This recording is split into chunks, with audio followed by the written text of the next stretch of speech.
તો સમાચારમાં આગળ વાત કરીએ જામનગરની, તો જામનગર મહાનગરપાલિકા દ્વારા લાલવાડી વિસ્તારમાં આવેલા જૂના 512 આવાસોનું સર્વે હાથ ધરવામાં આવ્યો। આશરે 20 વર્ષ પહેલા બનાવવામાં આવેલા આ આવાસોની હાલત જર્જરિત હાલતમાં છે, ત્યારે મહાનગરપાલિકા દ્વારા તાત્કાલિક અસરથી રહેણાંક અને ખાલી પડેલા આવાસોની વિગતો મેળવવા માટે સર્વે શરૂ કરવામાં આવ્યો છે,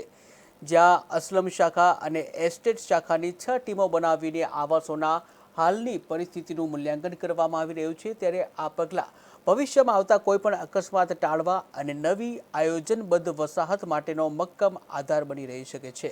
લાલવાડીમાં 512 આવાસોનું સર્વે હાથ ધરવામાં આવ્યું છે। જર્જરિત આવાસોનો ભેદ ખુલશે, ત્યારે સર્વેથી લાલવાડી આવાસોનો તાત્કાલિક આ સર્વે જે હાથ ધરવામાં આવ્યો છે, અને જ્યાં વિસ્તારમાં દરરોજ જે કહી શકાય આવાસનું સર્વે ચાલુ છે, ત્યારે 512 આવાસો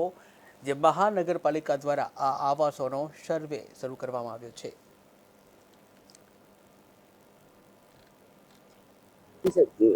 આજરોજ માનનીય કમિશનર શ્રી ડીએન મોદી સાહેબના આદેશ અનુસાર અને માનનીય ડીએમસી શ્રી ડીએ ઝાલા સાહેબના માર્ગદર્શન હેઠળ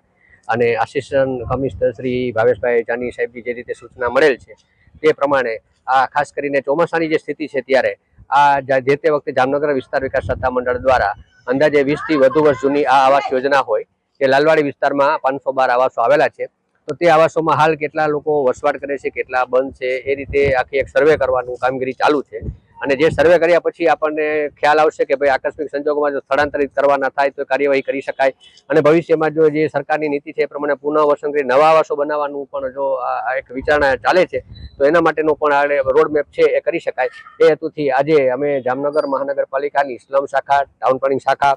સિક્યુરિટી એસ્ટેટ શાખા આની સંયુક્ત ટીમ બનાવી અને અલગ અલગ અમે 6 ટીમોની રચના કરી છે, અને 6 ટીમો દ્વારા આ એક પ્રાથમિક સર્વે છે એ કરવામાં